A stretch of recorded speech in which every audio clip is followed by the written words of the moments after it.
नमस्कार, NMF news देख रहे हैं आप और आपके साथ मैं हूं नम्रता। सोशल मीडिया से लेकर मीडिया में एक मुद्दा घूम रहा है वक्फ बोर्ड अधिनियम को निरस्त करने का। यह मुद्दा बीजेपी सांसद ने राज्यसभा में उठाया। हरनाथ सिंह यादव ने कहा कि यह जो बोर्ड है यह द्वेष की भावना फैला रहा है, यह अपनी ताकत का दुरुपयोग कर रहा है और ऐसे में इस अधिनियम को निरस्त कर देना चाहिए। निश्चित तौर पर यह मुद्दा उठना था तो फिर हिंदू और मुस्लिम आमने सामने होने थे। संसद में यह मुद्दा उठा तो सड़क पर बहस होनी ही थी और वही हो रहा है। अब इसे हिंदू वर्सेस मुस्लिम के तौर पर देखा जा रहा है। सवाल यह भी उठता है कि केंद्र सरकार यानी जो भारत सरकार है वो खुद राशि देती है वक्फ बोर्ड को। वक्फ बोर्ड है क्या, वक्फ बोर्ड काम कैसे करता है और अगर इस अधिनियम को खत्म कर दिया तो मुसलमानों को किस तरह से नुकसान होगा, ये सारी चर्चाएं आज हम इस डिबेट में करेंगे और इसीलिए हम आपके साथ लाइव जुड़े हैं। तो सबसे पहले तो आप हमारे साथ जुड़ जाइए और इसी के साथ मैं आपको बता दूं 4 मुख्य अतिथि मेरे साथ जुड़ेंगे, 4 गेस्ट मेरे साथ जुड़ेंगे। एक तो पंकज प्रसून, वरिष्ठ पत्रकार, अक्सर आपसे मुखातिब होते हैं एनएमएफ न्यूज पर, वो इस पर प्रकाश डालेंगे। सैयद जवाद, कल भी हमने आपसे मुखातिब उनको कराया था, राजनीतिक विश्लेषक हैं, अपनी बात रखेंगे, इस मुद्दे को वो किस तरह से देखते हैं। फिर नीरज कुमार हमारे साथ जुड़ेंगे, बिहार बीजेपी के प्रवक्ता हैं, वो भी अपनी बात रखेंगे और स्वामी चक्रपाणी, उम्मीद है जल्द ही वो हमारे साथ जुड़ेंगे। 4 मेहमान होंगे। चर्चा को मैं शुरू करूं उससे पहले मैं आपको बता दूं कि भ्रष्टाचार का आरोप वक्फ बोर्ड पर लग रहा है। देखिए वक्फ क्या है, अल्लाह के नाम पर जो जमीन दे दी जाती है, दान कर दी जाती है, उसे वक्फ कहते हैं। वक्फ बोर्ड इसी जमीन का या इसी संपत्ति का रख रखाव करता है। यह संपत्ति चल अचल कैसी भी हो सकती है, यहां तक तो चलिए ठीक है, लेकिन वक्फ बोर्ड पर आरोप लग रहे हैं कि भ्रष्टाचार ये वक्फ बोर्ड कर रहा है और इसीलिए 1995 को जो अधिनियम बना था उसको निरस्त कर देना चाहिए। सबसे पहले मैं नीरज कुमार आपके पास आपका रुख करूंगी, आपसे जानना चाहूंगी कि ये जो मुद्दा बीजेपी सांसद ने संसद में उठाया, इसे आप किस तरह से देखते हैं और कितना सही है आपके हिसाब से इस अधिनियम को निरस्त किया जाना। यह मुद्दा बीजेपी की तरफ से उठाया क्यों गया है? देखिए, वक्फ बोर्ड के पास आप याद करिए तो 2009 में लगभग 4 लाख एकड़ जमीन थी, जो कि आज की तारीख में 2 गुना हो गया, लगभग 8 लाख एकड़ जमीन। ये वक्फ बोर्ड जब भारत पाकिस्तान का बंटवारा हुआ था तो उस समय ये किया गया था, नेहरू जी ने किया था कि जो मुस्लिम भारत से पाकिस्तान जाएंगे उनकी जमीनों को कोई हाथ नहीं लगाएगा, वो जमीन वक्फ बोर्ड की होगी। उन्होंने वक्फ बोर्ड का 1954 में गठन किया, 55 में कानून पारित हुआ और उन्होंने उसको दिया। जबकि किसी भी मुस्लिम देश में इस तरह का कानून नहीं है। भारत एक धर्मनिरपेक्ष देश है, फिर भी यहाँ एक कानून बनाकर और उनको असीमित शक्तियां दे दी गई हैं जमीनों को हड़पने की। आपको ताज्जुब होगा कि वक्फ बोर्ड में 7 सदस्य जो होते हैं उनमें से कोई भी सदस्य किसी जिलाधिकारी को आदेश तक दे सकता है कि वो जमीन हमारी है। उसकी मात्र इच्छा मात्र होनी चाहिए किसी भी जमीन पर, चाहे वो मठ मंदिर का जमीन हो, चाहे किसी का निजी जमीन हो, चाहे किसी की खेती का जमीन हो, तो उस पर खाली उसकी इच्छा होनी चाहिए, वो उस पर कब्जा कर लेगा और कानून पूरा का पूरा इसका सपोर्ट करती है। ये कानून कांग्रेस का बनाया हुआ, इस कानून का निरस्त होना बहुत ही आवश्यक है और 2013 में मनमोहन सिंह की सरकार ने इस कानून में संशोधन करके इसे और अधिक मुसलमानों के पक्ष में बना दिया कि जिस जमीन पर इनकी इच्छा मात्र हो जाए उसको वो ये हड़प लेंगे। और कोई अल्लाह के नाम पर इनका मामला नहीं होता है। ये तो आतंकवाद भी जब पैदा करते हैं तो वो भी अल्लाह अकबर ही करते हैं। तो क्या ये अल्लाह के नाम पर आतंकवादियों का पनाहगाह बनाते हैं लोगों की जमीन हड़प करके? ये भी इनको बताना चाहिए। और इस देश में 2 विधान नहीं चलना चाहिए, 2 विधान नहीं चलेगा। संविधान सर्वोपरि है। धर्म के अनुसार, चाहे वो हिंदू धर्म हो चाहे मुस्लिम धर्म हो, उसके अनुसार कानून यहाँ नहीं बनता है। जब हिंदू धर्म के अनुसार कानून नहीं बन रहा है, संविधान के अनुसार देश चल रहा है, इनके लिए अलग कानून क्यों? इसको निरस्त करने की मांग हम लोग करते हैं और ये निरस्त करना ही होगा, निरस्त करना ही होगा। सैयद जवाद, अल्लाह के नाम पर आतंकवाद, ये बात कही है बीजेपी नेता ने, आप इसे किस तरह से देखते हैं? और वक्फ बोर्ड अधिनियम अगर निरस्त होता है तो मुसलमानों, बतौर मुसलमान आप इसे किस तरह से देखते हैं और राजनीतिक विश्लेषक के तौर पर आपकी क्या टिप्पणी है? बहुत बहुत शुक्रिया आपका। और मुझे लगता है भारतीय जनता पार्टी के जो प्रवक्ता हैं बिहार से, वो थोड़ी सी अपनी संकुचित मानसिकता से ग्रसित हैं। इन्होंने कहा कि अल्लाह अकबर के नाम पे आतंकवाद, तो भाई साहब गांधी जी को मारने वाला आतंकवादी क्या अल्लाह अकबर कहकर के गांधी जी के ऊपर गोली मारी बोर्ड से, जिसकी विचारधारा को आरएसएस और संघ के लोग भी आज तक मानते हैं? और एक साध्वी बैठती हैं आपकी भोपाल से, जिन्होंने संसद के अंदर जो है इस बात को बोला था। और राजीव गांधी जी की हत्या करने वाला कोई मुसलमान आ गया था क्या? गांधी जी की हत्या करने वाला कोई मुसलमान आ गया था? ये जो नैरेटिव है ना, इसको चलाना छोड़ दीजिए आप। और भारत जो है एक आज़ाद है, और इसमें एक मानसिकता देश के अंदर नहीं चल सकती।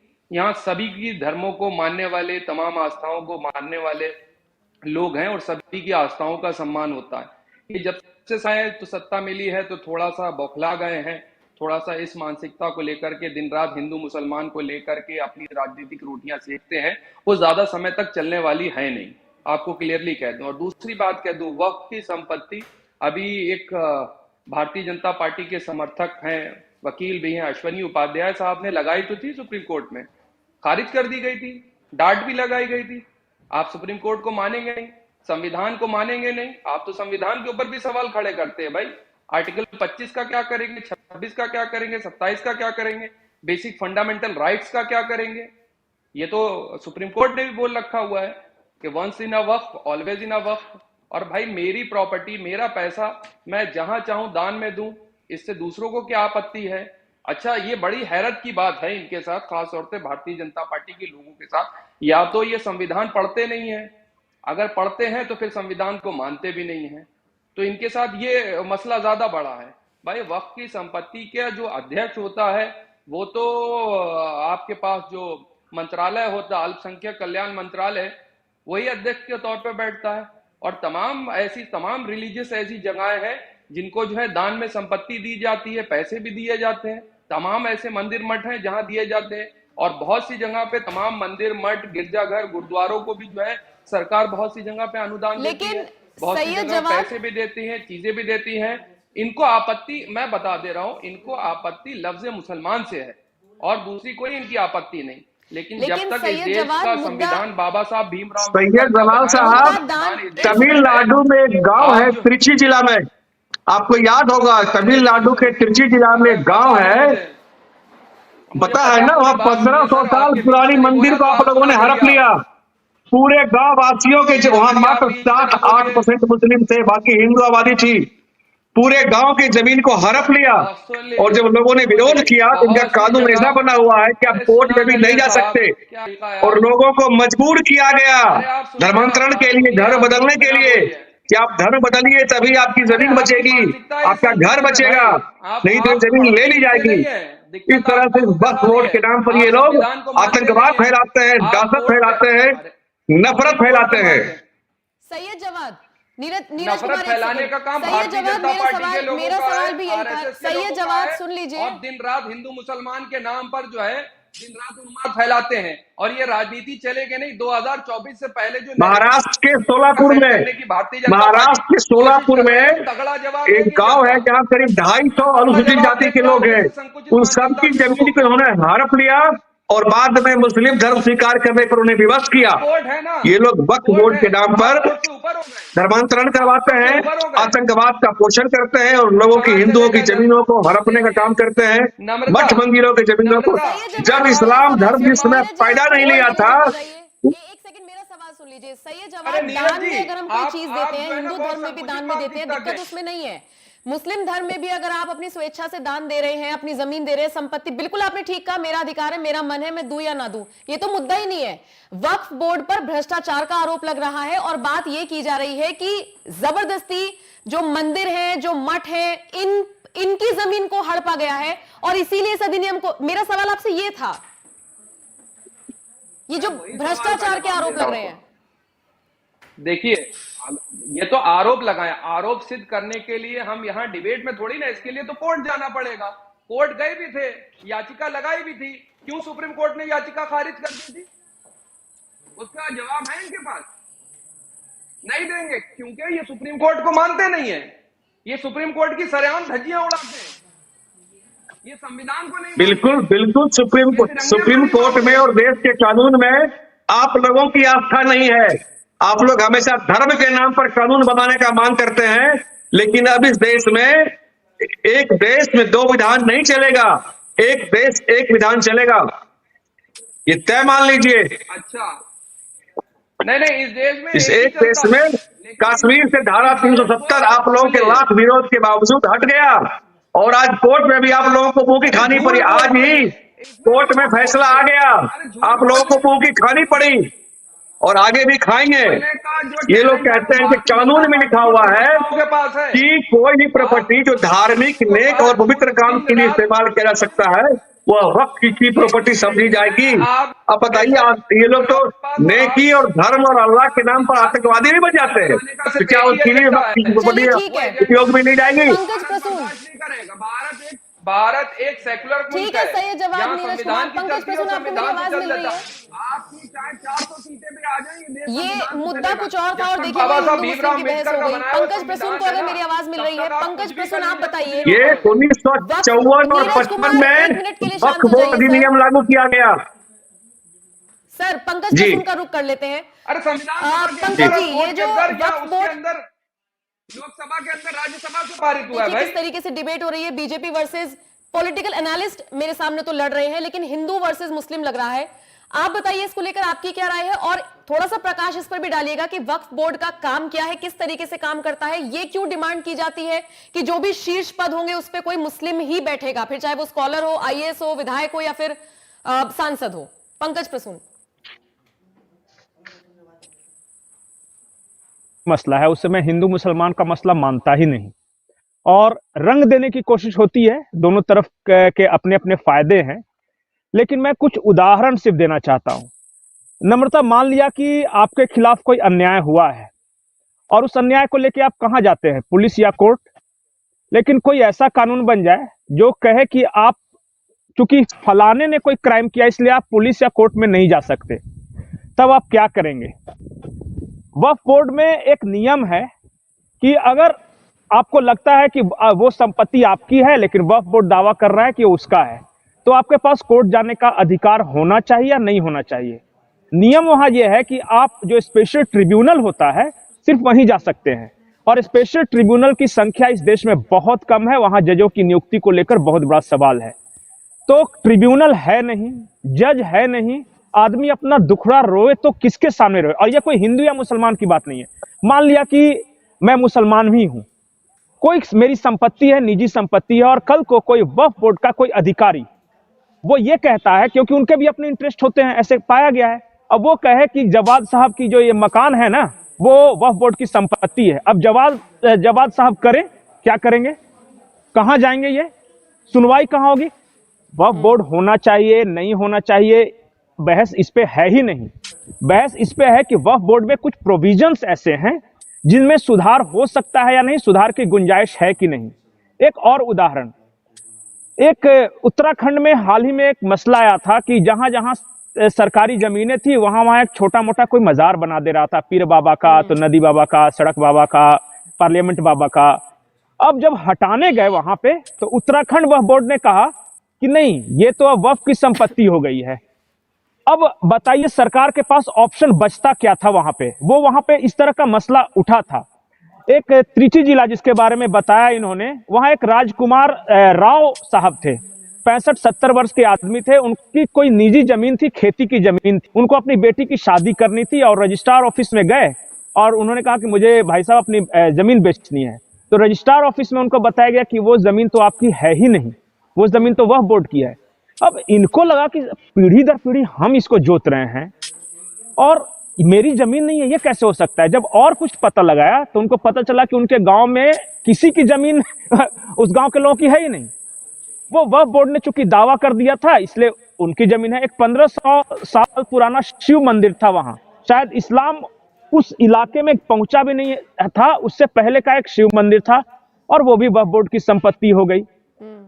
तो हमारा सवाल ये है कि सिर्फ कोई दावा संपत्ति चाहिए, वाला जिसकी संपत्ति पे कोई दावा कर रहा है उससे कहीं अपील का अधिकार होना चाहिए कि नहीं, या तो ट्रिब्यूनल की संख्या बढ़ा दो और कह दो कि भाई इतना एक डेडलाइन है, ट्रिब्यूनल इस पे अपना फैसला देगा और ट्रिब्यूनल में सिर्फ वही नहीं हो जो दावा कर रहे हैं।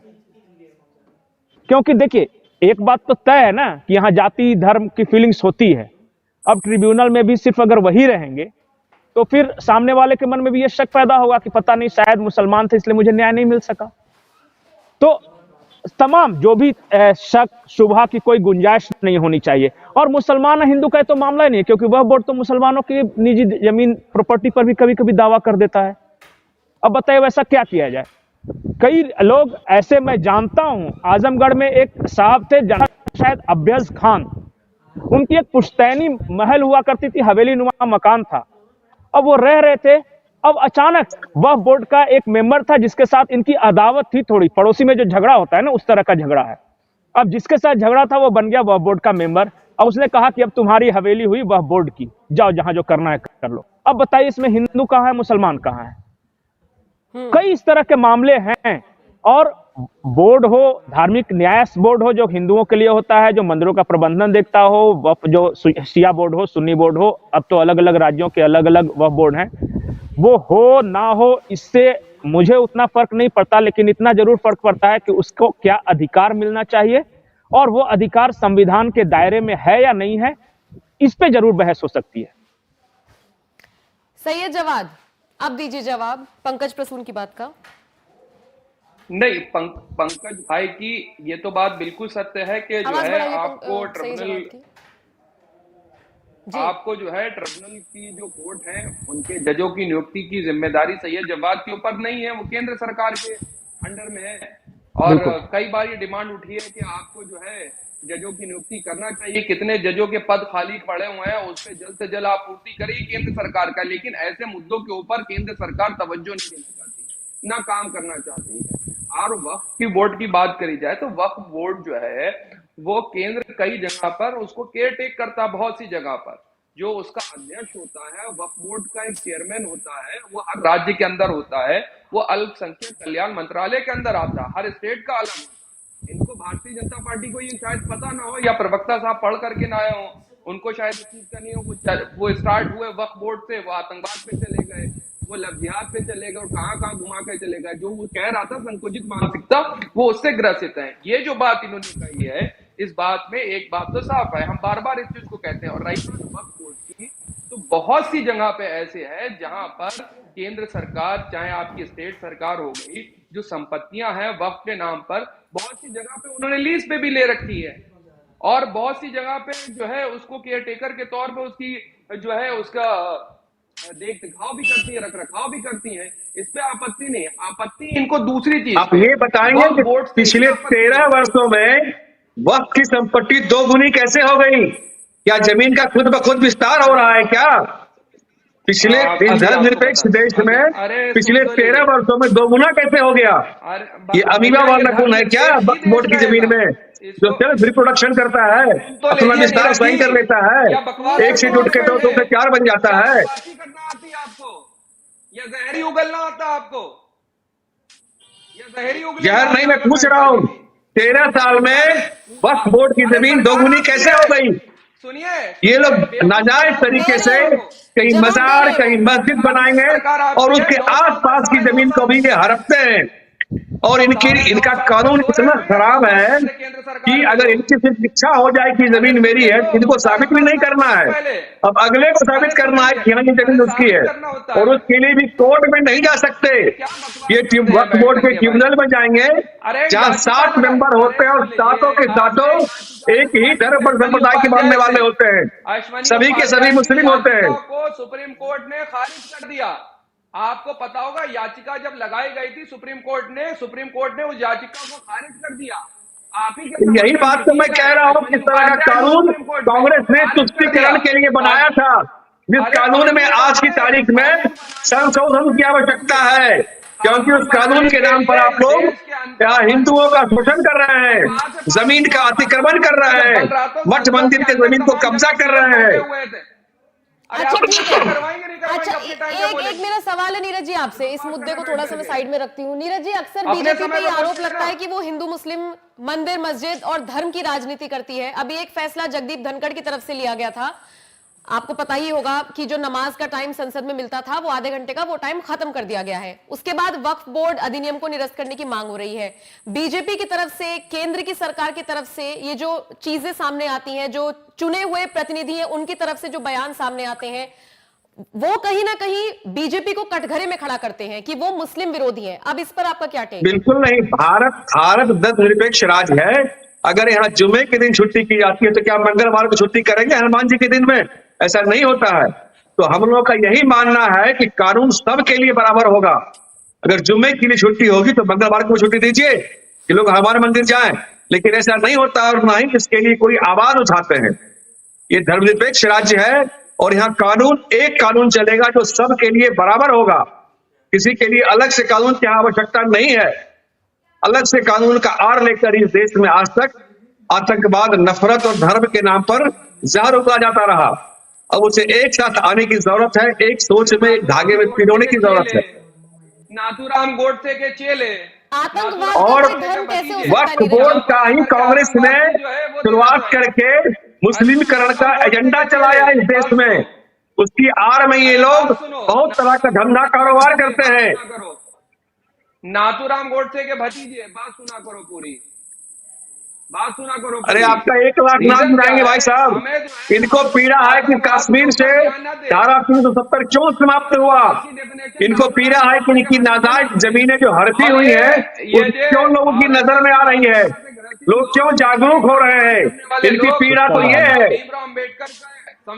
लेकिन ये सरकार तुष्टीकरण नहीं, संतुष्टीकरण का काम करने वाली मोदी सरकार है जो सबका साथ, सबका विश्वास लेके चलती है। इसमें हिंदू, मुस्लिम, सिख, ईसाई सभी है। और अगर ऐसा कानून देश में बने तो सिर्फ मुस्लिम के लिए क्यों बने, सिख के लिए क्यों नहीं बने, ईसाई के लिए क्यों नहीं बने, हिंदुओं के लिए क्यों नहीं बने। सिख ईसाई भी तो अल्पसंख्यक है इस देश में, उनके लिए क्यों नहीं बने। सिर्फ मुस्लिम के लिए क्यों ऐसा कानून बनेगा। इसलिए इस तरह की बेतुकी बातें नहीं करिए। इस देश में एक ही कानून चलेगा, एक ही संविधान चलेगा। जाति और धर्म के हिसाब से अलग अलग कानून नहीं चलेगा। पंकज जी, एक ही कानून चलेगा, ये बात नीरज कुमार भी बोले। सही जवाब आऊंगी आपके पास। पंकज जी को भी अपनी बात रखनी है, वरना आप लोगों की तो हिंदू मुस्लिम वाली बहस हो रही है। पंकज जी, एक बात बताइए, सुप्रीम कोर्ट के जिनका बार बार जिक्र हो रहा है, सुप्रीम कोर्ट के वकील अश्विनी उपाध्याय का, भले ही उनकी याचिका खारिज हो गई, लेकिन वो भी बार बार एक ही बात को रिपीट कर रहे हैं। कितने बयान उनके सुन लीजिए, अलग अलग जगह पर एक ही बयान है। मजहब के आधार पर किसी बोर्ड का गठन कैसे किया जा सकता है, मजहब के नाम पर किसी कानून को आगे कैसे बढ़ाया जा सकता है, इस पर आपका क्या रिएक्शन है?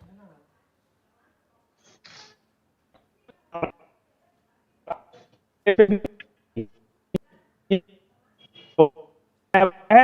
पे मैं नहीं जाना चाहता। मैं कुछ उदाहरण दूंगा नम्रता।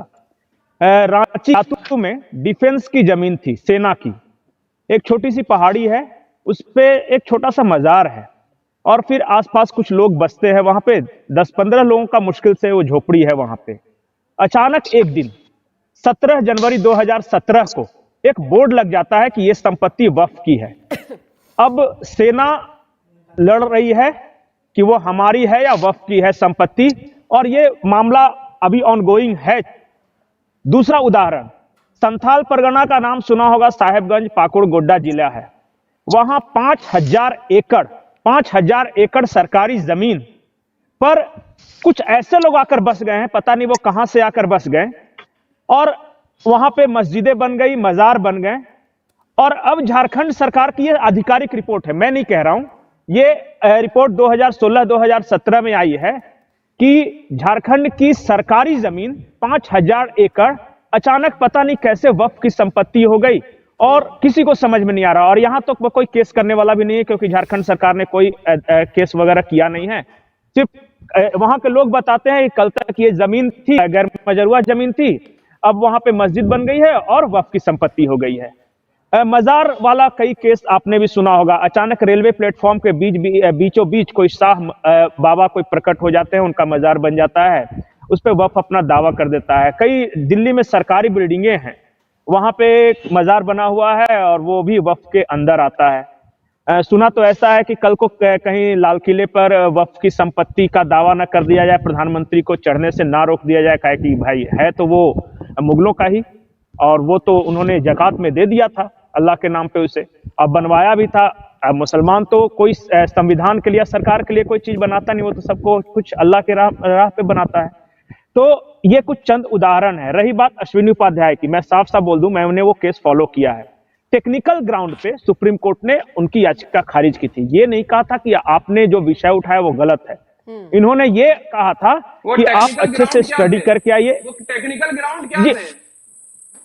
वो मैं टेक्निकल बता ग्राउंड रहा हूं क्या मैं थे? बता रहा हूं जवाद साहब, हाँ। मैं बता रहा हूं जवाद साहब। उन्होंने कहा कि सुप्रीम कोर्ट का कहना था कि आप हवाई कोई आरोप नहीं लगा सकते, अगर आपके पास कुछ पुख्ता सबूत हैं तो उसे लेकर आइए। ये कहते और हुए ये भारतीय याचिका जनता पार्टी क्या खारिज कर की रही गई है? थी। ये भारतीय जनता पार्टी भी अब उसी इसमें चीज को भारतीय रिपीट कर रही है। दिल्ली में जवाद साहब, पंकज प्रसून, आप जो अपनी मैं बात जो पहले जो पूरी हुआ कीजिए। वो जो हुआ वो बता रहा हूं कि ऐसा नहीं है कि ये मैंने भी विषय फॉलो को करा। ही खारिज सुनिए किया। सुनिए जी सुनिए, वो मैंने भी फॉलो करा। दिल्ली में बता रहा हूं हजारों आपको, करोड़ की ताकि पूरी बात संपत्ति बताए। 2014 लोकसभा चुनाव के पहले वक्फ बोर्ड को दे दिया गया दान में, वोट की खातिर। तो कांग्रेस के लोग तुष्टीकरण की राजनीति करते हैं, लेकिन अब देश की जनता समझ चुकी है। और एक बात सुनिए ध्यान से सैयद साहब, पहले मेरी आप एक बात सुनिए।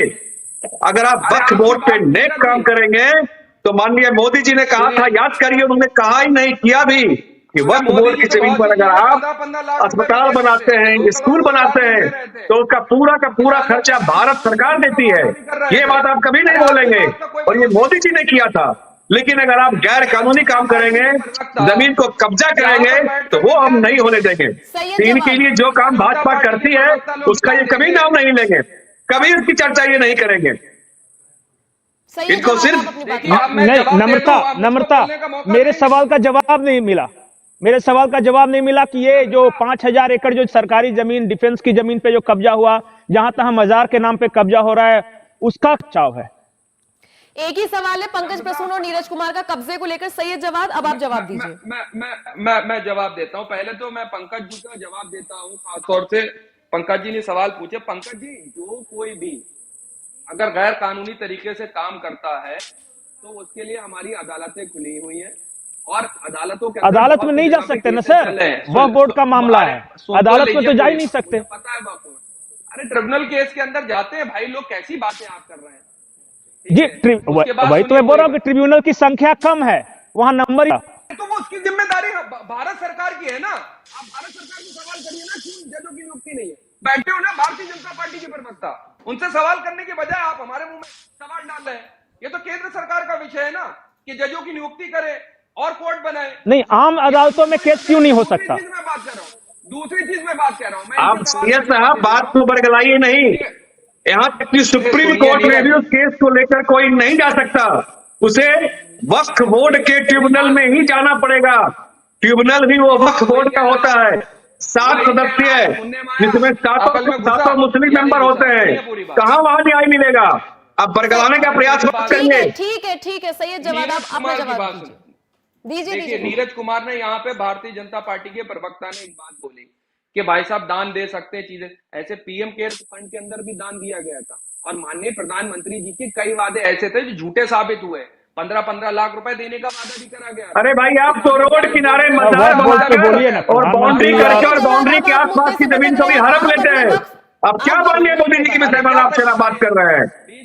विषय पर आपको बात करने का दम नहीं है तो कुछ का कुछ बोलेंगे आप। मैं तो बता रहा हूँ कि माननीय प्रधानमंत्री जी किस तरीके से देश की जनता को भ्रमित करते हैं। आप वक्फ बोर्ड की जमीन की बात करिए अभी यहाँ पर। मजार कहां से आ जाता है सरकारी जमीन पे? इस बात का जवाब दीजिए। माननीय मोदी जी की योजनाएं क्या जाति धर्म देख के होती है क्या? उसका लाभ आप नहीं लेते? आप जाइए एम्स में, आयुष्मान भारत योजना का लाभ लेने वाले सबसे ज्यादा आपके कौम के आदमी मिलते हैं। मैं आंखों से देखता हूँ पूरे देश के एम्स हॉस्पिटल में, कहीं भी अस्पताल में जाइए, कल तो आप उज्ज्वला योजना का लाभ आपको नहीं मिलता, सुन लीजिए, गरीब कल्याण योजना का आपको लाभ नहीं मिलता, प्रधानमंत्री जी जो फ्री में अनाज दे रहे हैं उसका लाभ आपको नहीं मिलता। सारा लाभ लेने डकार के बैठेंगे और गाली भी देंगे। पाकिस्तान परस्त लोगों का यही काम है, और आपको मालूम होना चाहिए कि पाकिस्तान में भी वक्फ बोर्ड नहीं है। 57 मुस्लिम देश है इस दुनिया में, कहीं भी वक्फ बोर्ड नहीं है। सिर्फ भारत में कांग्रेस ने मुस्लिमों की तुष्टीकरण के लिए इसकी स्थापना की, इसका कानून बनाया है। आपने गेल बेचा, भेल बेचा, किसी भी मुस्लिम देश में भी ऐसा कानून नहीं है कि आप किसी की जमीन को हड़प सकते हैं। अरे वही अडानी के लिए, वही अडानी के लिए, अडानी के लिए आप अब आप अडानी पे क्यों जा रहे हैं सर? वक्फ सुन लीजिए, मैं इसलिए जा रहा हूं क्योंकि ये मेरी बात नहीं सुन रहे हैं। हटाने की बात करिएगा तो बैकअप की बात करिए, एडिशन की बात करिए, जिसको अपने भोपाल से पर्सनल जेट में भगाया। विदेशी कंपनियों से इनको बहुत प्यार है और भारतीय कंपनियों से नफरत है। सैकड़ों विदेशी कंपनी ऐसी है जिसमें राहुल गांधी पार्टनर रहे हैं, डायरेक्टर रहे हैं, उनका घोटाला हुआ है। इंडियन बैंक के प्रति क्यों इतना आपको आस्था है? नम्रता, विदेशी कंपनियों को आप लोग साथ देते हैं, चाइनीज कंपनियों को साथ देंगे। जो कंपनियां भारत विरोधी गतिविधियों में शामिल है उसको आप लोग प्रश्न देंगे। अगर डिबेट को डिरेल करेंगे तो फिर मैं मुद्दों के ऊपर ले डिबेट मैं दे रहा, आप हटाने पे आ रहे हैं, आप 15 लाख पे आ रहे हैं, आप मोदी जी की योजनाओं पे आ रहे हैं। मैं बिल्कुल डिबेट से बाहर नहीं गया था, लेकिन इन सवालों को आपने उठाया है। पंकज जी बोलिए। आतंकवाद पे नम्रता, मैं वक्फ बोर्ड पे ही बोलूंगा। और जी, मेरा सिर्फ एक है कि सरकार एक केस स्टडी करवा ले, और केस स्टडी ये करवा ले। आपके पास कोई तथ्य नहीं है, इसीलिए आप अनर्गल बातें कर रहे हैं। चलिए छोड़िए, पंकज जी आप बोलिए, क्या कह रहे थे? जी, नम्रता, मैं सिर्फ फैक्ट्स पे बात करूंगा। जो आधिकारिक आंकड़े हैं, मैं इधर उधर के आंकड़े भी नहीं बताऊंगा। आधिकारिक आंकड़े हैं, करीब 6,32,000 परिसंपत्तियां वक्फ बोर्ड के नाम पर रजिस्टर्ड थी पूरे देश में 2017 में। ये 2017 के आंकड़े हैं। 2022 के जो आंकड़े, उसके अनुसार 8,35,000 कुछ संपत्तियां रजिस्टर्ड हो गई। मेरा सिर्फ 2009 में 4 लाख थी। सवाल है, जी, मेरा सिर्फ एक सवाल है कि सरकार एक केस स्टडी कर ले कि 2017 से 2022 तक किन लोगों ने स्वेच्छा से वक्फ को जकात दिया, और जो संपत्तियां जो वक्फ ने जो रजिस्टर्ड कराई हैं, जो करीब 2.25 लाख नई संपत्तियां जो रजिस्टर्ड हुई हैं, उनमें से कितना स्वैच्छिक था और कितना गड़बड़ है, इसका एक करा ले, बहुत कुछ साफ हो जाएगा इसमें तो। और ये काम सरकार को करना है। देखिए, मैं किसी मुसलमान को या हिंदू को इस पे दोष नहीं देता हूं, क्योंकि अंत में तो जांच जो करना है या फिर जो भी इसमें बदलाव करना है वो तो सरकार को ही करना है।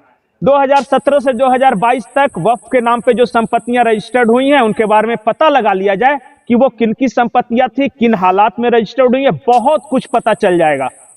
कहां बांग्लादेशियों ने बस्तियां बसाई वो भी पता चल जाएगा, कहां रोहिंग्या के बसे वो भी पता चल जाएगा, किन लोगों ने मस्जिदें बनाई सरकारी जमीनों पर वो भी पता चल जाएगा, और कहां कहां मजार अचानक खड़े हो गए वो भी पता चल जाएगा। बस एक केस स्टडी करा ले, इसमें कहां कोई हिंदू मुसलमान सिख ईसाई कहां कुछ आता है। सही जनाब, केस स्टडी करा ले, इसमें कहां दिक्कत है? अरे हाँ, बिल्कुल बिल्कुल। अब आप तो एक काम करिए, हाँ, अब आप मेरे बीच में कोई ना बोले, नम्रता, मैं रिस्पेक्ट के साथ कह रहा हूं कि बीच में ना बोले और विषय से डिटेल ना करें। मैं ये कह रहा हूं, करवाइए, बिल्कुल करवाइए, तो सारे धर्मों की करवाइए, खाली वक्फ बोर्ड की नहीं। जितने भी गुरुद्वारे, जितने भी जो है चर्च हो, गिरजाघर हो, जितने भी मंदिर हो, मठ हो, सबकी कराइए, कोई आपत्ति नहीं। बाकी के मामले में कोर्ट में जा सकते हैं, बाकी के मामले में कोर्ट में केस कर सकते हैं, फिर देखिए वक्फ बोर्ड में नहीं कर सकते। फिर डिटेल करा, नहीं, बाकी मामलों में कोर्ट में जा सकते हैं ना, इसमें तो नहीं जा सकते। विशेष अधिकार प्राप्त है, बाकियों को नहीं है। आप हिंदू धर्म के मंदिरों के खिलाफ कोर्ट में जा सकते हैं। आप आर्टिकल बेसिक यहाँ इस तरह से बरगलाने का काम मत करिए सैयद साहब। नम्रता, फिर आपने बीच में इनको नहीं रोका, मेरी बात बोलिए, आप बोलिए, बीच में बोलने लगेंगे आप लोग बीच में इंटरप्ट, एक बार उनकी क्या बात सुन लीजिए, 1-2 मिनट उनको बोलने तो दीजिए। डिबेट कर रहे हैं क्या? बोलिए नहीं पता आपको डिबेट करने का? बोलिए। मैं कह रहा हूं सभी का करवाइए फिर, और पता चले किसके पास जो है अवैध तरीके से, किसके पास वैध तरीके से क्या क्या चीजें हैं, करवा लीजिए, कोई आपत्ति नहीं इसमें, लेकिन सभी का करवाइए। रही बात वक्फ बोर्ड की, तो खाली वक्फ बोर्ड का एक विषय आप पकड़ कर लेके आए कि वक्फ बोर्ड के पास इतनी सबसे बड़ी संपत्ति है। मैं खाली ये विषय पकड़ कर लेकर नहीं आई हूँ, ये मुद्दा है, संसद में उठा है, इसलिए ये टॉपिक उठा। आपको मैंने डिबेट से पहले बता दिया था, मैं पकड़ कर नहीं लाई। बिल्कुल, आगे बोलिए। रेलवे और सेना के बाद सबसे ज्यादा जमीन वक्फ बोर्ड के पास ही है। कहां से इतने इनका जमीन इतना बढ़ता जा रहा है? कहां से बढ़ता? लोगों की जमीनें घटती जा रही हैं। उनको उनकी बात पूरी होने दीजिए, बोलिए। नम्रता, पूरी डिबेट के अंदर बीच में हर बार मेरे इंटरप्ट करा जाता है, पूरी आप अपनी बात बीच में आप मत रोकिए, आप बोलते रहिए, 2 मिनट आप बोलिए, मैं आपको वक्त दे रही हूँ। सुनिए, मैं कह रहा हूं वक्फ बोर्ड की जो संपत्ति है, लोग अपनी स्वेच्छा से जो लोग दान दे रहे हैं, और वो ऑलरेडी, ऐसा नहीं होता कोई जाकर के कैप्चराइजेशन कर रहा है या चीजें कर रही है। 9.5 साल चले गए इस पूरी सरकार को, और कुछ एक वक्त बताए, इतने वक्त से अगर ये मुद्दा था, ये चीजें थी, सारी चीजें पता होती। और वक्फ बोर्ड जो है वो केंद्र सरकार की जो अपना मंत्रालय होता, अल्पसंख्यक कल्याण मंत्रालय, जिसका मिनिस्टर जो है वो सरकार नियुक्त करती है। उससे पहले मुख्तार अब्बास नकवी साहब थे, आज श्रीमती स्मृति ईरानी मोहतरमा है, उनके पास सारी एक ही चीज का रिकॉर्ड चलता है और कोई अवैध तरीके से ये चीजें वक्त के अंदर नहीं आती हैं और उसके पास पूरे प्रमाण होते हैं, चीजें होती तब आती हैं। ये तो रिपोर्ट केंद्र सरकार के पास आज से नहीं, बहुत पहले से है, 10 साल निकल गए और आज ये मुद्दा उठाने का सिर्फ एक ही रुकन इसका नजर आता है, एक ही तरीका नजर आता है कि 2024 का इलेक्शन सामने है। चाहती है भारतीय जनता पार्टी के लोग कि वही ध्रुवीकरण की राजनीति जो 2014 से हमने देखी हिंदू और मुसलमान के नाम पे होती रहे, उसी की राजनीतिक रोटियां सेक करके ये जो है दोबारा रोका गया। आप तुरंत इस तरह की भाषा को बोलने लगेंगे। ठीक है, सुनिए, ठीक है, हो गई आपकी बात ना। नीरज कुमार बोलिए। कंप्लीट हो गया। ये देखिए, वक्फ बोर्ड एक्ट 1995 का सेक्शन 3R, इसके मुताबिक कोई संपत्ति, चाहे किसी की संपत्ति हो, सरकारी हो, गैर सरकारी हो या निजी संपत्ति हो, वक्फ बोर्ड अगर कहता है कि जमीन हमारी है, हम इसे अपने पवित्र मजहबी काम के लिए या कोई चैरिटेबल परोपकारी काम के लिए उपयोग करेंगे, तो वो जमीन वक्फ बोर्ड की हो जाती है। और जिस बेचारे की जमीन चली गई उसको साबित करना है कि नहीं ये जमीन हमारी है। वक्फ बोर्ड की इच्छा मात्र ही कानून है और आप उसके खिलाफ, मैं बार बार कह रहा हूं कि दोनों को मिला दे रहे हैं। आप सुप्रीम कोर्ट में भी नहीं जा सकते, और वक्फ बोर्ड का सर्वेयर ही तय करेगा, जो कि एक मुस्लिम ही होता है, वही तय, कट्टर मुस्लिम होता है, वही तय करेगा कि ये जमीन आपकी है कि नहीं है। इसमें आज तक किसी को न्याय नहीं मिला है और ये कह रहे थे कि कहां जमीन हड़प दी गई। भाई उदाहरण तो दिया मैंने, तमिलनाडु के चित्तरी का, सोलापुर के एक गांव का, जहां आप लोगों ने जमीन हड़पा और बाद में विवश कर हजारों लोगों को अपने और मुस्लिम धर्म स्वीकार करवाया। जब इस्लाम इस देश में आया भी नहीं था, उस समय के मंदिरों पर भी आपने कब्जा कर लिया। और यहाँ यही है कि आप सुप्रीम कोर्ट करा और फिर गलत तथ्य पेश करे, फिर गलत तथ्य पेश करे यहाँ पर आकर के, फिर ये विषय से भटक गए। अभी वक्फ बोर्ड की बात हो रही थी, तो वक्फ बोर्ड के ऊपर जो कानून बना उसके ऊपर चर्चा करिए। पंकज जी, वक्फ बोर्ड के ऊपर जो अपने देश के अंदर कानून है उसके ऊपर चर्चा करिए। फिर आप डिवेल करते हैं विषय को, इसीलिए आपत्ति होती है। आप अपनी तैयारी से नहीं आए या विषय के ऊपर पढ़ करके आया करिए। देखिए, आप लोग को जहां कब्रिस्तान बनाते हैं, वहां बाउंड्री के बाहर भी जहां तक वक्फ बोर्ड की इच्छा होती है, कह देता है कि जमीन मेरी है और वो जमीन उसकी हो जाती है। ये जमीन हड़पने का काम कर रहे हैं इस देश में। जमीनों को, सबों की जमीन को गांव का गांव इन्होंने हड़प लिया है और इसके लिए कानून में संशोधन अब आवश्यक है। वक्फ बोर्ड समाप्त हो नहीं हो, लेकिन इसके अधिकारों को फिर से रिव्यू करने की जरूरत है, ताकि आम लोग इसके खिलाफ कोर्ट में जा सके। सामान्य प्रक्रिया जो हर कानून के लिए होती है, इसके लिए भी हो सके। हम लोग इसकी मांग करते हैं ताकि अगर वक्फ बोर्ड कहीं ज्यादती करता है तो उसके खिलाफ लोग कोर्ट में जा सके और उन्हें न्याय मिल सके। लेकिन यहाँ इस तरह का प्रावधान नहीं है, यहाँ इस तरह का प्रावधान नहीं है। यानी जजों की नियुक्ति नहीं करेंगे जी। मुझे सिर्फ दो, ट्रिब्यूनल के जवाब साहब चुप हो जाए तो मैं बोलूं। मतलब ये जवाब साहब जरा सुनिए, आप एक ही बात क्यों जप रहे हैं? पंकज जी, मैं सिर्फ दो पॉइंट बोलना चाहता हूँ। जवाब साहब, कोर्ट है उसकी संख्या नहीं बढ़ाएंगे ना, ये उगाही और जबरन धर्मांतरण का औजार है वक्फ बोर्ड, ये उसकी संस्था है। जबरन उगाही और जबरन धर्मांतरण करवाते हैं इसके माध्यम से ये लोग। मुझे सिर्फ दो सवाल जवाब चाहिए, सिर्फ दो सवालों का, मुझे सिर्फ दो सवालों का जवाब चाहिए। अगर मंदिर के मामले में, गुरुद्वारे के मामले में, चाहे वो जैन का हो या बुद्ध का हो, इस मामले में अगर हम साधारण कोर्ट कचहरी में जा सकते हैं, तो ये जो मुसलमानों की संपत्ति है उस मामले में साधारण कोर्ट कचहरी में कोई क्यों नहीं जा सकता? पहला सवाल। दूसरा सवाल यह है कि जिस तरह वक्फ बोर्ड दावा करने के बाद किसी जिले के डीएम या डीसी को निर्देशित कर सकता है, सपोज कि मैंने फलाने जमीन को बताया कि वक्फ बोर्ड की संपत्ति है, लेकिन वक्फ बोर्ड ही एकमात्र ऐसी धार्मिक संस्था है जिसके पास ये अख्तियार है, ताकत है कि वो जिले के डीसी को बोल सकता है कि उस जमीन पे हमें कब्जा दिलवाओ। क्या ये कोई धार्मिक न्यास बोर्ड, कोई हिंदू का ये धार्मिक संस्था बोल सकती है? क्या जो सिखों की जो संस्था है वो बोल सकती है? वो अधिकार, संवैधानिक अधिकार बाकी अगर किसी को नहीं प्राप्त है, तो सिर्फ ये वक्फ बोर्ड को क्यों प्राप्त हो? ये दोनों सवाल। साधारण कोर्ट में क्यों नहीं जा सकता ये मामला, सुनवाई क्यों नहीं हो सकती, और डीएम को आदेश देने का जो संवैधानिक अधिकार है सिर्फ वक्फ बोर्ड के पास क्यों हो, बाकी दूसरे किसी धर्मों की संस्था के पास क्यों ना हो? एक सवाल मेरा भी सैयद जवाद आपसे है। पंकज जी, आप अच्छा सवाल है। पंकज जी की आप बात सवाल का का जवाब जवाब ले दीजिएगा, लीजिए। फिर मेरे एक सवाल का जवाब आप ये दीजिएगा कि आपको लगता है जो आरोप वक्फ बोर्ड पर लग रहे हैं कि वो जमीन हड़पते हैं, जबरदस्ती कब्जा करते हैं, मजारे सारी उनके अंडर आ चुकी हैं, आप इस बात से इत्तेफाक रखते हैं या पूरी तरीके से इन आरोपों को खारिज करते हैं?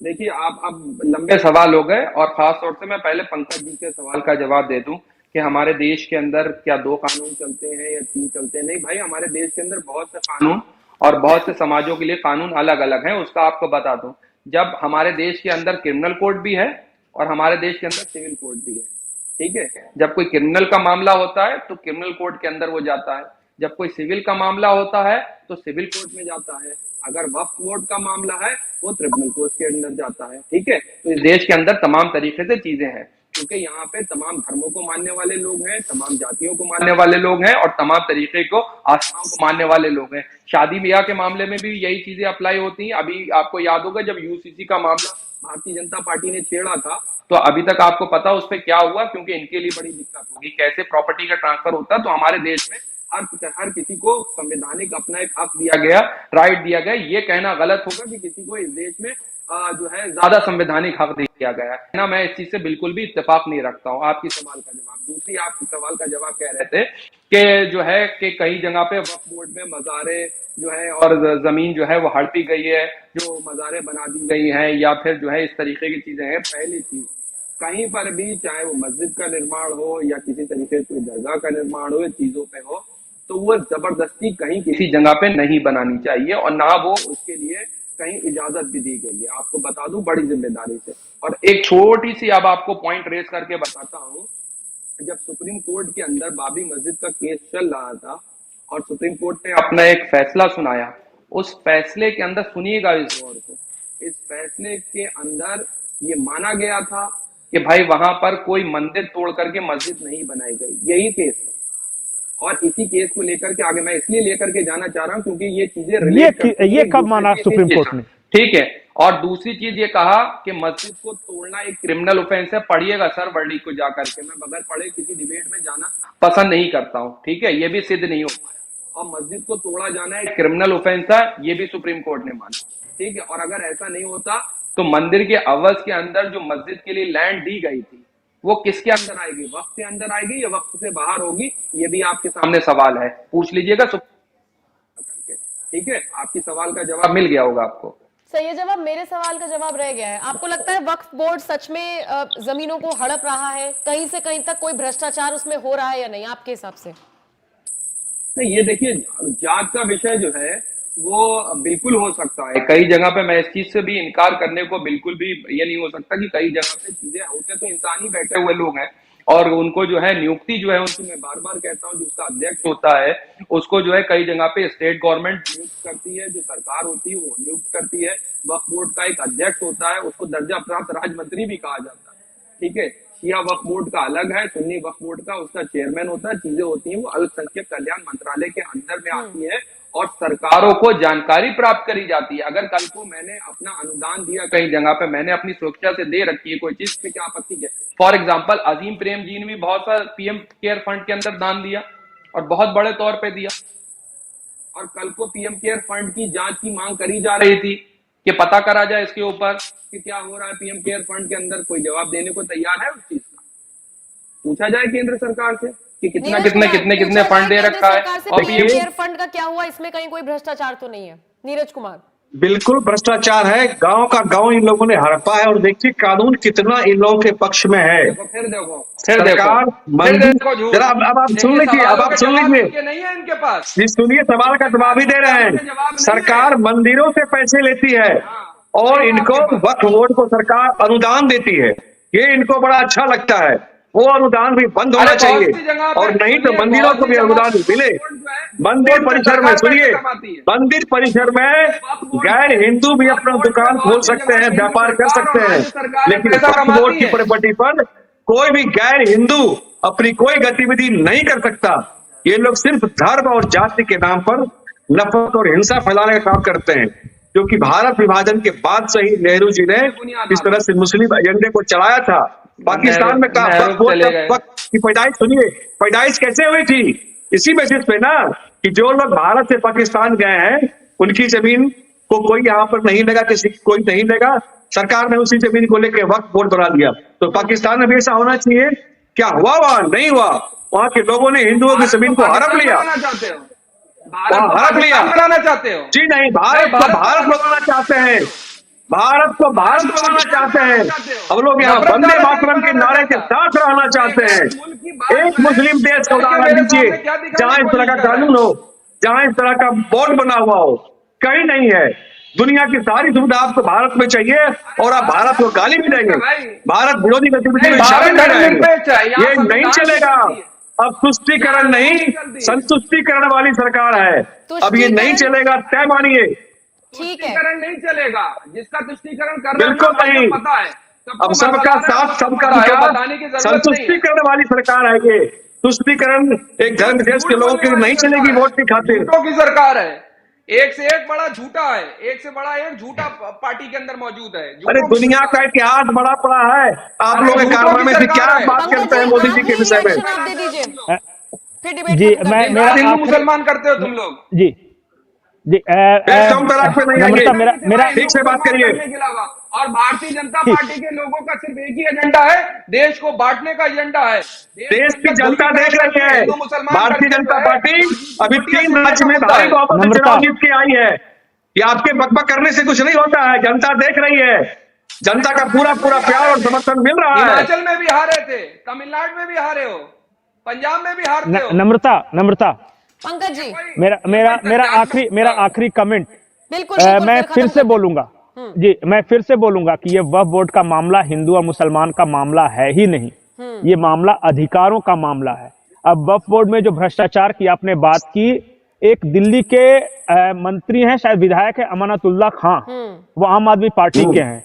उनपे आरोप ये गिरफ्तार हुए लगा थे। कि उन्होंने वक्फ बोर्ड की संपत्तियों को किराए पे लगा दिया है और वो किराया पर्सनल फायदे के लिए वसूल रहे हैं। और ये शिकायत करने वाला कोई हिंदू नहीं था, वो मुसलमान था। बिल्कुल। ये मामला चूंकि अब ये मामला सब जुडिस है, उनसे पूछताछ भी हुई है, तो इस पे बहुत ज्यादा टीका टिप्पणी उचित नहीं हो। लेकिन ये मामला, मेरा सिर्फ ये कहना है कि उनके अमानतुल्लाह खान के खिलाफ मामला दर्ज कराने वाला कोई मुसलमान ही था। दूसरी बात कि मैंने फिर से ये किया, जिसका बहुत अच्छे से बचाव किया। एक ही तरह के मामले हैं। एक जमीन है जिसको कोई मंदिर भी कब्जा करने की कोशिश कर रहा है, कोई मस्जिद भी कब्जा करने की कोशिश कर रहा है, यानी वक्फ बोर्ड कब्जा कर रहा है, या कोई सिख की संस्था कब्जा करने की कोशिश कर रही है। वो मंदिर अगर कब्जा करने की कोशिश कर रहा है तो किसी भी कोर्ट में वो जा सकता है पीड़ित। अगर कोई गुरुद्वारा कब्जा करने की कोशिश कर रहा है तो वो किसी भी कोर्ट में जा सकता है पीड़ित। लेकिन अगर वक्फ बोर्ड कब्जा करने की कोशिश कर रहा है तो किसी भी कोर्ट में उसकी सुनवाई नहीं है सिवाय ट्रिब्यूनल को। ये स्पेशल ट्रीटमेंट क्यों? मेरा सिर्फ ये सवाल है। लास्ट रिएक्शन सैयद जवाद आपका, फिर नीरज आप बोलिएगा और फिर इस बहस को खत्म एक ही तरह के मामले हैं। सैयद जवाद जल्दी से जवाब दे दीजिए। मैंने पंकज जी आपके सवाल का जवाब दिया, फिर आप बार बार वही सवाल कर रहे हैं, फिर आपको जवाब दूंगा। नहीं, आपने कहा अलग अलग कानून अलग अलग लोगों के लिए। हाँ है इस देश में भाई, या तो आप संविधान साहब नहीं होना चाहिए ना, या आप नहीं होना नहीं होना चाहिए और ये अब नहीं चलेगा। अलग अलग लोगों के लिए अलग अलग कानून नहीं होना चाहिए। ये लोग अलगाववादी लोग यही बात करते हैं कि अलग अलग कानून होना चाहिए और अब ये नहीं चलेगा। सुनो, पूरी बात सुनो। अरे नफरती चिंटू, भारतीय जनता पार्टी की पूरी बात ऐसा यार, ठीक से बात करो, ठीक से बात करो। ऐसी बात करता हूँ भाई, मैं तुम्हें इज्जत दे रहा हूँ, इज्जत से बात करो, डिबेट में बैठे हो। सुनो पूरी अब ये देश वो नहीं है जो तुम्हारे बकबक को सुनेगा और बर्दाश्त करेगा। अरे एकदम बिल्कुल तमीज से बात करो तुम। 2014 से लाख सुन रहे हैं, ठीक है? बिल्कुल तमीज से बात करो। तमीज से बात करिए। 2013 में कांग्रेस ने क्या किया? अरे फिर आपके शामलात सवाल का पट्टी, जवाब नहीं शामलात दिया। दे और जुमला मालिकाना हक में दे दिया इनको। सिर्फ तुष्टीकरण के आधार पर भीख मांग के जीने वाले ये लोग सवाल का जवाब और देश की संपत्ति पे कब्जा जमाने वाले लोग सवाल का आज बैठ जवाब के नहीं लेंगे। बकबक कर रहे हैं। तमीज से बात करिए तो आपसे ढंग से बात करेंगे। इस तरह से बात करेंगे तो आपसे ज्यादा खराब मुझे बोलने आता है। जवाब मिलेगा, ठीक है। चलिए जवाब आप दीजिए। ज़्यादा खराब मुझे नहीं, नहीं, इस बनाता तरह है। व्यक्तिगत मुझे नहीं, भी खूब नम्रता, चाहता मुझे है लगता है कि आपके विषय पर नक्शों के आगे विषय बढ़िए। में सही पूरी जवाब जानकारी है आप- मुझे भी। ठीक है सही जवाब। मेरी व्यक्तिगत बात सुने। सुनिए, कोई बात नहीं, आप नहीं, मेरा अगर ये अमनतुल्लाह सवाल खान के वाले पीछे पर एक ना जवाब बैठे- दे के दीजिए, सवाल का जवाब जवाब साहब। देके खत्म कीजिए। अरे दे रहा हूँ सुनने, बीच में तो इंटरप्ट कर देंगे ये। सुनने का चलिए आप देंगे बोलिए। सुनने नीरज जी में। प्लीज आप बीच में मत बोलिएगा, व्यक्तिगत तो बिल्कुल ना आप जी। कमेंट करें। नीरज जी, भारत के अंदर विविधताओं का देश है भारत। तमाम जातियों को मानने वाले, तमाम धर्मों को मानने वाले, तमाम आस्थाओं को मानने वाले लोग हैं, और उन सबको मिला करके 556 रियासतों को मिला करके भारत जैसा एक खूबसूरत मुल्क बनाया गया, जिसमें तमाम तरीके के फूल हैं, तमाम तरीके के रंग हैं, तमाम तरीके की खुशबुएं हैं, तमाम तरीके के पहनावे हैं, तमाम तरीके के खान पान हैं। उनको मिलाकर के भारत जैसा एक खूबसूरत मुल्क बनाया गया। और उसके बाद इस देश के अंदर सभी की आस्थाओं का सम्मान करते इस देश के अंदर कॉन्स्टिट्यूशन दिया गया। उस कॉन्स्टिट्यूशन के अंदर हमारी पार्लियामेंट, हमारी संसद, हमारी न्यायपालिका सभी मौजूद थी। सभी लोगों ने मिलकर के बनाया गया। जब यह नियम बनाया गया तो उस वक्त की आपको संसद की डिबेट उठा करके देखना चाहिए। जब जवाहरलाल नेहरू जी ने इसको बनाया तो उस वक्त की डिबेट को पढ़ने की जरूरत है। कौन कौन लोग थे, कौन कौन से स्पीकर थे जिन्होंने इस चीज की समर्थन करा। इस चीज का समर्थन करने के बाद ये पारित हुआ, और उस वक्त के लोग हमसे और आपसे ज्यादा अक्लमंद लोग थे। आज जो लोग इख्तिदार में बैठे हुए हैं, जिन्होंने आजादी की लड़ाई के लिए एक एक तिनका तक नहीं उठाया होगा, वो आज हमको आकर के ज्ञान संविधान के ऊपर या कोर्ट के ऊपर या नेहरू जी के ऊपर ना दें। नेहरू जी बनने के लिए देश के अंदर अपनी जान खपानी पड़ती है, जाकर के आकर के ज्ञानबाजी नहीं करना पड़ती, ना बयानबाजी करना पड़ती है। श्यामा प्रसाद मुखर्जी ने कश्मीर में जाके अपनी जान खपाई थी। आप अपनी जानकारी दुरुस्त करिए। श्यामा प्रसाद मुखर्जी ने कश्मीर में जाकर अपनी जान की कीमत, कश्मीर अपनी जान गंवाई थी, वो नेहरू जी ने बनाया था, जान गंवाई थी। आपकी जानकारी नहीं है। और एक बात और सुन लीजिए सैयद साहब, ये देश विविधताओं से भरा है, ये तो आपको याद है, लेकिन ये देश विविधताओं में एकता वाला देश है, ये शब्द भूल गए आप। हाँ। आप अपने हिसाब से आधी बात याद रखते हैं, आधी बात बोलते हैं, आधी बात आप नहीं समझते, भूल जाते हैं। ये देश विविधताओं का देश है, लेकिन यह विविधताओं में भी एकता का देश है यह। और हम सभी जाति धर्म का सम्मान करते हैं, ना कि आपकी तरह उनमें घमासान करवाते हैं। नम्रता, नम्रता, मेरा आखिरी कमेंट, नम्रता मेरा आखिरी कमेंट, मेरा आखिरी कमेंट। और इस देश में सभी के, नम्रता, इस देश के अंदर आरक्षण। अरे आप तो एक सवाल का जवाब ना मेरे सवाल का जवाब दे पाए, मेरा प्रसून जी के सवाल का जवाब दे पाए। सही जवाब। अब मैं माफी चाहूंगी, मैं पंकज प्रसून के आखिरी रिएक्शन पर खत्म कर रही हूँ। पंकज जी जल्दी से आखिरी रिएक्शन, ये बिल्कुल आखिरी रिएक्शन मेरा ये है कि देखिए, ये बात सच है कि ये देश विविधताओं का देश है। आप शादी अपने तरीके से कीजिए, आप जो भी अपने संस्कृति है, पूजा पाठ अपने तरीके से कीजिए, लेकिन जमीन कब्जाने के लिए अगर स्पेशल स्टेटस मांग रहे हैं तो वो गलत है। कुछ मामलों में एक तरह का कानून होना ही चाहिए, चाहे वो क्रिमिनल मामले हो, वो चाहे वो सिविलियन मामले हो। हाँ, आप अपनी संस्कृति, अपना जो भी पूजा पत्ती है, वो सब खान पान, ये सब अपना तय कर सकते हैं, लेकिन हर मामले में विविधता भी ठीक नहीं है देश के लिए। नहीं, कल को आप यूसीसी नहीं, मैं ये समर्थन कर रहा हूँ कि शादी ब्याह, खान पान, यूसीसी का समर्थन करने शादी ब्याह, खान पान, पूजा पाठ अपने अनुसार से कीजिए, लेकिन जमीनों पर कब्जा करने के लिए अलग कानून नहीं हो सकता। चलिए बिल्कुल, यूसीसी इस देश में लागू होके रहेगा।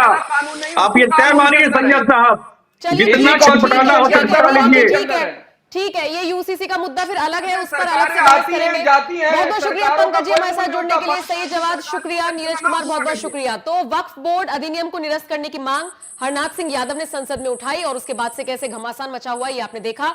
तमाम मेहमान मेरे साथ जुड़े हुए थे, आपस में बहसबाजी हुई, लेकिन एक चीज आपने गौर की होगी कि मुद्दा भटकते भटकते फिर वही हिंदू मुसलमान का हो गया।